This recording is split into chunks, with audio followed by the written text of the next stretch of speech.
ஐயோ இதெல்லாம் பெரிய பிரச்சனை ஆயிடும்டா. ഞാറിഞ്ഞാ വലിയ പ്രശ്നം എന്ന് വെച്ചു. மெதுவா சொல்லு. மெதுவா சொல்லுங்க. ഞാൻ ഇത് ചെയ്യുന്ന ആലോചിച്ചോക്കും. அவன் எப்ப வருவான்? ആര്? லிச்சு. ഞാൻ അതല്ലേ ഇവിടെ നോക്കിക്കൊണ്ടിരിക്കുന്ന. അമ്മ എടുത്ത് ലച്ചേച്ചെ വിളിക്കാൻ പറഞ്ഞാണ്, അത് വിളിച്ചറിയൂ. பேசுற மாதிரி தெரிஞ்சது தெரியல. கூப்பிட்டு சொல்லாமா? കൂപ്പിട്ട് എന്തോന്നായിടെ എന്തോന്നായി എന്തോന്നാ നിങ്ങൾ എന്തോന്ന് സംസാരിച്ചോണ്ടിരിക്കണേ? ഞങ്ങള് സംസാരിച്ചോണ്ടെന്ന കാര്യം വിട്. അമ്മായി ലച്ചേച്ചെ വിളിച്ചാ? ഒന്ന് പോടാ, ഞാൻ വിളിച്ചൊന്നുമില്ല. ഞാൻ എന്തിനു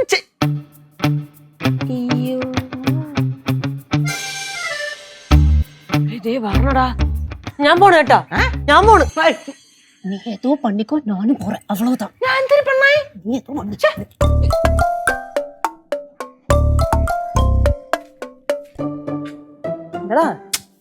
അല്ല, അമ്മായിയും കനകാന്റെ എന്താ ഓടണുണ്ട്? അമ്മായിയും കനകാന്റെ ഓടണുണ്ട് എന്താ? എക്സസൈസ്. ഈ സമയത്താ? ബോഡിക്ക് എപ്പോഴും എക്സസൈസ് നല്ലതല്ലേ, ബ്ലഡ് സർക്കുലേഷന്. നിന്റെ മുഖത്ത് എന്താണ് ഒരു കള്ളത്തരം? നിന്റെ മുഖത്ത് എന്താ ഒരു കള്ളത്തരം? ജന്മന ഉള്ളതല്ലേ ചേച്ചി. ചേച്ചി അകത്തോട്ട് പോ, ഒരു ഗസ്റ്റ് വന്നിരിക്കണം. ഗസ്റ്റാ? ഓ, ചേച്ചിയെ കാണാൻ വേണ്ടി വന്നെന്ന് പറഞ്ഞേ. ആരാ? ആര്? ഒരാള്. ആരാ? ഒരാള് ചേച്ചി ഭയങ്കരമായിട്ട് ഇഷ്ടപ്പെട്ടു പോയി. അങ്ങനെ അങ്ങനെ അങ്ങനെ അങ്ങനെ എന്തോ വന്നേണ്. നീ എന്തൊക്കെയാ പറയണേ? ചേച്ചിയെ കാണാൻ ഒരു ഗസ്റ്റ് വന്നിരിക്കും. ചേച്ചി ഇങ്ങോട്ട് വന്നേ. ആളെ എങ്ങനെ വെയിറ്റ് ചെയ്യിപ്പിക്കാൻ പോകണുണ്ടോ? മോശമല്ലേ? കവർ ചെയ്യാൻ പിടിക്കാം ചേച്ചി. ഹായ് ലച്ചു.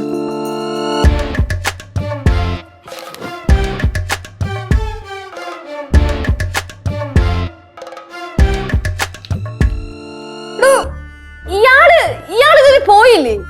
വിധി എന്നെ വിട്ടില്ല. എന്ത്? ഈ കേസ് കാരണോ ഞാൻ വീണ്ടും ഇവിടെ ഇരിക്കുന്നത്.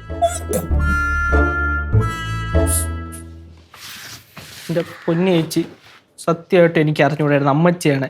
ഞാൻ ഈ സാധനം എന്തോ ആ റോഡിൻ്റെ അവിടെ വന്ന് നിൽക്കണ കണ്ടപ്പോൾ തന്നെ ഞാൻ ചെന്ന് അബദ്ധം പറ്റി ചോദിച്ചു പോയി, എന്താ ഇവിടെ നിൽക്കണേന്ന്. അങ്ങേര് ഉടനെ ഞാൻ ഈ വീട്ടിലോട്ടാണ് വന്നത്, ഞാൻ നേരത്തെ വന്നിട്ടുണ്ടെന്നൊക്കെ പറഞ്ഞു. ഞാൻ പിന്നെ ശരി എന്നാ പിന്നെ വീട്ടിലോട്ട് കയറി എന്ന് പറഞ്ഞ് തീർത്തില്ല. അതിന് മുമ്പ് കയറി വന്നിരുന്നു. ബബ്ലു മോനെ, ചായ. ചായ ചോദിച്ച് മേടിച്ചാണ്. ചേട്ടനൊരു തുറന്ന പ്രകൃതക്കാരനാണല്ലേ? അതെ അതെ. ഇരിക്ക് ലച്ചു, എന്തായാലും ഞാൻ വന്നതല്ലേ, നമുക്ക് കുറച്ചു നേരം സംസാരിച്ചിരിക്കാം. ഒരു നിയോഗമാണല്ലോ നമ്മളെയൊക്കെ പരിചയപ്പെടുത്തിയത്. ഇരിക്ക്. ചേട്ടാ, എന്തൊക്കെയുണ്ട് വിശേഷം? വീട്ടിലെല്ലാവർക്കും സുഖമല്ലേ? നമുക്ക് കുറച്ചു നേരം സംസാരിച്ചിരിക്കാം. എനിക്ക് ഭയങ്കര ഇഷ്ടപ്പെട്ടു കേട്ടോ. ആര്? അളിയനെ. உங்களுக்கு யார பார்த்தாலும் ரொம்ப பிடிக்குதுல்ல? അതെ അതെ. മോനെ, അച്ഛൻ ഇപ്പോഴും സജീവമായിട്ട് മോന് വേണ്ടി പെണ്ണ് ആലോചിക്കുന്നുണ്ടോ? അത് അച്ഛൻ്റെ ഒരു അന്ത്യാഭിലാഷമാണ്. ഞാൻ പിന്നെ എതിർക്കാനും പോകില്ല. എന്തഭിലാഷം എന്ന് പറഞ്ഞ? അന്ത്യാഭിലാഷം. അന്ത്യ? ചേട്ടാ, ഞാൻ ഒരു കാര്യം ചോദിച്ചോട്ടാ. ചേട്ടൻ ഒരു തുറന്ന പ്രകൃതക്കാരനാണെന്ന് എനിക്ക് കണ്ടപ്പോഴേ മനസ്സിലായി. അളിയനത് ഫീൽ ചെയ്തല്ലേ? അളിയന് വല്ലാണ്ട് ഫീൽ ചെയ്യുന്നുണ്ട് ചേട്ടാ. അതായത് ഈ കല്യാണം കഴിക്കുക എന്നുള്ളത് ഇപ്പോഴത്തെ ഒരു സമൂഹത്തിന്റെ കിടപ്പ് വെച്ചിട്ട് ഒരു അത്യാവശ്യമുള്ളൊരു കാര്യമാണ്. ആണ്. പക്ഷേ കല്യാണം കഴിച്ചാലേ ജീവിക്കാൻ പറ്റുള്ളൂ എന്നൊന്നുമില്ല. കല്യാണം അത്ര വലിയ ആവശ്യമുള്ള സംഭവം അല്ലെന്ന്. അല്ല ആണ്. അല്ല അല്ല അല്ല അളിയാ.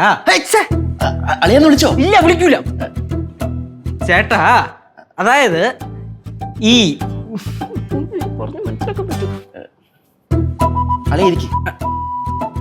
വേണ്ട, നിന്നോളാം, കുഴപ്പമില്ല, ഇരിക്കാൻ താല്പര്യമില്ല ചേട്ടാ. അതായത് ചേട്ടൻ ഇപ്പൊ അധികം പ്രായമൊന്നും ആയിട്ടില്ലല്ലോ. അയ്യോ, എനിക്കത്ര പ്രായമൊന്നും ആയിട്ടില്ല. നാട്ടില് മാമാരല്ല ഇപ്പോഴും എന്നെ കൊച്ചു പയ്യനാന്ന് പറയണത്. എനിക്ക് ഒരുപാട് മാമാരുണ്ട് കേട്ടോ നാട്ടില്.